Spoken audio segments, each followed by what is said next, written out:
रहे थे अलाउद्दीन खिलजी के जो अभियान है, जो विजय अभियान है उनको, और उसमें भी हम है वो जो अलाउद्दीन खिलजी के उत्तर भारत के बयान थे वो डिस्कस कर रहे थे। तो 1299 में गुजरात अभियान देखा, 1301 में रणथंभौर का अभियान देखा जहाँ का शासक था राणा हमीर केसरिया हो जाता है, और जो रानी थी रंगा देवी वो कर लेती है जल जोहर। तो अब हो रहा है 1303 ईस्वी में, यानी कि 2 साल बाद में, जो चित्तौड़ पर आक्रमण कर रहा है ये अलाउद्दीन खिलजी। तो क्यों, कब, कैसे, कहा और शासक कौन था यहाँ, तो ये सारी बातें हैं वो देखो। सबसे पहले कब, तो कब 1303 में, तो क्रम वाइज है वो बढ़ रहा है ये। अब देखो शासक कौन था यहाँ का, चित्तौड़ का शासक कौन था, ये था राणा रतन सिंह यहाँ का शासक था। क्यों किया, पहला तो साम्राज्यवाद की नीति, क्योंकि हमने देखा था कि जो गुजरात है उस पर आक्रमण किया, उसको विजिट किया, फिर रणथंभौर और अब कर रहा है चित्तौड़।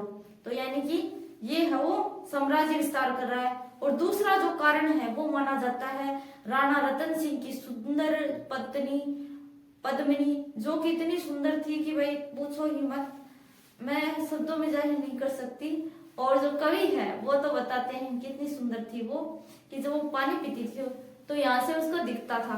तो भाई कवि है वो कल्पनाओं में हमेशा अपनी रचनाएं करते हैं, वास्तविकता भी होती है, उससे ऊपर उठकर वो है वो ज्यादा कल्पनाओं में जाते हैं। तो चलिए अब देखो भाई दूसरा कारण, रानी पद्मिनी की को प्राप्त करने की महत्वाकांक्षा थी उसकी। तो देखो चित्तौड़ का सामरिक महत्व पता ही आपको, और राणा रतन सिंह की सुंदर पत्नी ब्यूटीफुल वाइफ पद्मावती थी को प्राप्त करने की लालसा को लेकर एके ने 1303 में चित्तौड़ पर आक्रमण किया, ठीक है, और इसे विजित भी कर लिया। तो कहानी की शुरुआत है वो यहाँ से होती है।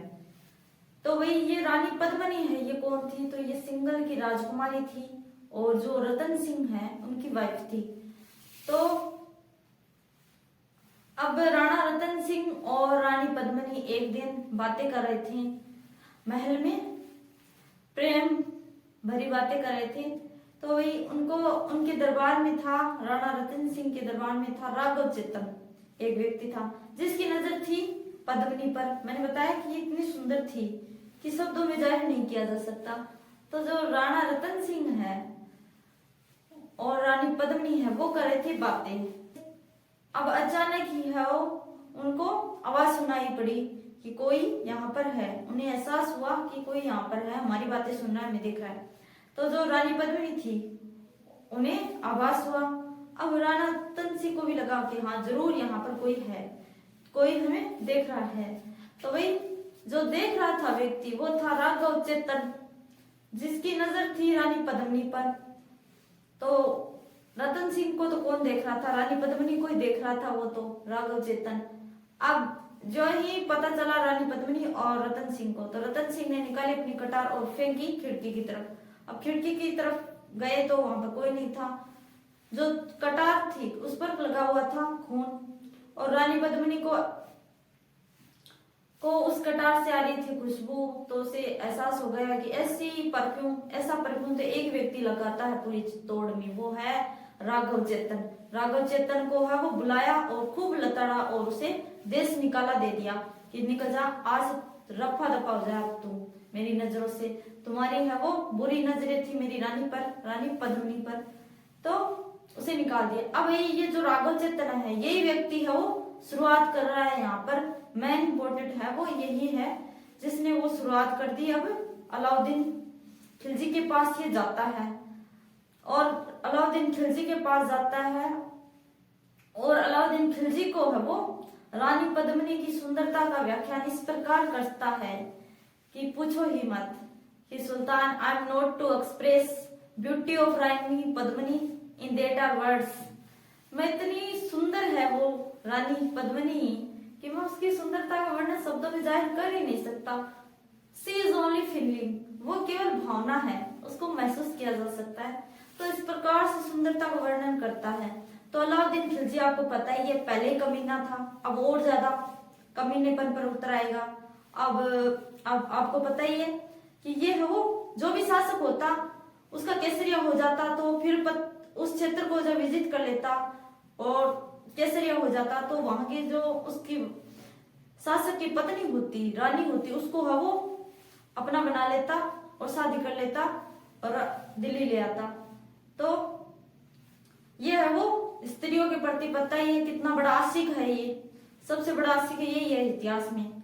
अब ये आशिक है वो अलाउद्दीन खिलजी, अब इसके मन में जागृत हो गई कि इतनी सुंदर, तो वही अब अलाउद्दीन खिलजी के है वो लालसा उत्पन्न हो गई कि देखना पड़ेगा कौन है वो जो राघव चेतन है वो इतनी उसका व्याख्यान कर रहा है यहाँ पर। तो ये करता है 1303 में चित्तौड़ पर आक्रमण। अब चित्तौड़ पर आक्रमण करेगा तो सीधे तो है नहीं कि वो जीत लेगा, तो इसने घेराबंदी की चित्तौड़ के दुर्ग की। तो वही लगभग कहते हैं कि 8 महीने तक ये इंतजार करता रहा। दीपावली बीत गई, मकर संक्रांति बीत गई, होली बीत गई, तो भी ये है वो चित्तौड़ पर है वो चित्तौड़ को विजिट नहीं कर पा रहा था।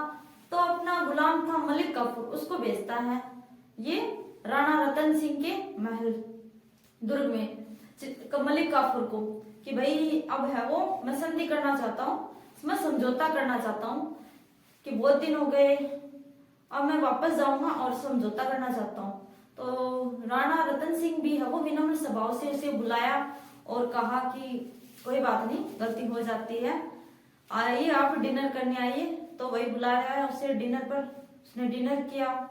अब महल के चारों ओर देख रहा है ऐसे, तो बोला आप क्या देख रहे हो कि मैंने आपकी रानी के बारे में बहुत सुना है, क्या बहुत ही सुंदर है वो, तो एक बार प्लीज पिक दिखा दीजिए। तो थोड़ा सा दिखा दीजिए। अब भाई राणा रतन सिंह को एक बार तो गुस्सा आया, फिर उसने सोचा कि इतनी मेहमान नवाजी की है तो फोटो दिखा देते हैं। तो उसे रिफ्लेक्शन दिखाया गया अलाउद्दीन खिलजी को पद्मिनी का। कहते हैं कि एक तरफ मिरर था, दर्पण था, और दूसरी तरफ तालाब था, ऐसे कुछ करके वो मिरर दिखाया, रिफ्लेक्शन दिखाया गया था, प्रतिबिंब। तो अब भाई इसके मन में है वो लालसा पहले से ही थी पद्मिनी को प्राप्त करने की। अब हमारे घर में जब कोई आता है तो हम है वो उसे सम्मान के तौर पर बाहर तक छोड़ने जाते हैं। तो राणा रतन सिंह जी भी है वो छोड़ने गए थे। तो वही ये है वो राणा रतन सिंह को वहां से उठाकर ले जाता है दिल्ली। अब दिल्ली में है वो वहां पर जाकर है वो अब रानी पद्मिनी जी को लेटर लिख रहा है मलिक काफूर के हाथ कि अगर आपको चाहिए आपके राजा राणा रतन सिंह हस्बैंड, तो आप है वो आ जाओ दिल्ली। तो रानी पद्मिनी है वो सुंदरता के साथ साथ उनके पास में बुद्धिमत्ता भी थी। तो उन्होंने 2-3 शर्तें लिखी कि पहली शर्त, भाई मैं अकेली आने वाली नहीं हूँ, मेरी जो तो पहली कि जो मेरी दासियां हैं वो आएंगी मेरे साथ में। तो अलाउद्दीन खिलजी ने कहा यस बिल्कुल ले आए, हमारे पास बहुत व्यवस्था है, इंतजाम है, हम कर लेंगे। दूसरा है कि जो आते ही मैं सबसे पहले मिलूंगी अपने पति से, राणा रतन सिंह ने। तो अलाउद्दीन ने कहा भाई आप आओ तो शुरू, आपकी सारी शर्तें मुझे मंजूर है। तीसरी, जब रानी पद्मिनी जाती है दिल्ली तो शाम के वक्त था, नमाज नमाज पढ़ रहे थे सब लोग, तो जो रानी पद्मिनी थी वो ले गई थी दासिया, तो वो दासी नहीं थी बल्कि सैनिक थे। और रानी पद्मिनी ने है वो अलाउद्दीन की कैद से रतन सिंह को छुड़ाकर है वो वापस ले गई चित्तौड़। अब जब इस बात की भनक है अलाउद्दीन खिलजी को लगती है तो उसका ईगो हट हो गया भाई कि मेरे नाक के नीचे से वो ले गई राणा रतन सिंह को दिल्ली से, मेरे साम्राज्य में आकर मुझे कोई हराकर चला गया, तो ये तो बड़ी गजब बेइज्जती हुई भाई साहब। तो ये करेगा अटैक, अब करेगा अटैक 1303 में चित्तौड़ पर वापस करेगा। पहले प्राप्त नहीं कर पाया था, अब कर रहा है आक्रमण। तो वह आक्रमण करेगा। तो अब देखो आक्रमण में है वो अब जो राणा रतन सिंह है वो लड़ते लड़ते है वो लड़ते लड़ते है वो वीर गति को प्राप्त हो गए। और जो रानी पद्मिनी थी वो कहते हैं कि 16,000 छत्राणियों जिसमें थी बूढ़ी महिलाएं, जवान, प्रेग्नेंट महिलाएं वो भी थी, और 16,000 क्षत्रिय महिलाओं ने अपनी आन बान शान के लिए वो अग्नि जोहर कर लिया।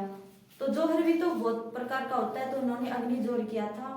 और आज भी कहते हैं कि चित्तौड़ के किले में हम जब जाते हैं तो चीखें हैं वहां पर वो सुनाई देती है। तो भाई इतिहास इतना हमारा गौरवशाली रहा है, राजस्थान का, मेवाड़ का, हमारे पूरे राजस्थान का, तो बहुत ही प्राउड फील होता है। तो इसीलिए इतिहास को पढ़ना भी बहुत जरूरी है। तो यहाँ पर वो राणा रतन सिंह का केसरिया हो जाता है और अलाउद्दीन खिलजी है वो चित्तौड़ को तो विजिट कर लेता है, बट जो रानी पद्मिनी थी उनको नहीं कर पाता है, क्योंकि रानी पद्मिनी ने है वो जोहर कर लिया था। 16,000 लगभग छत्राणियों के साथ में है वो इन्होंने जोहर किया था। तो रानी पद्मिनी को नहीं जीत पाया, ये भले ही दुर्ग जीत लिया लेकिन रानी पद्मिनी को नहीं जीत पाया। तो ये था चित्तौड़ का अभियान। अब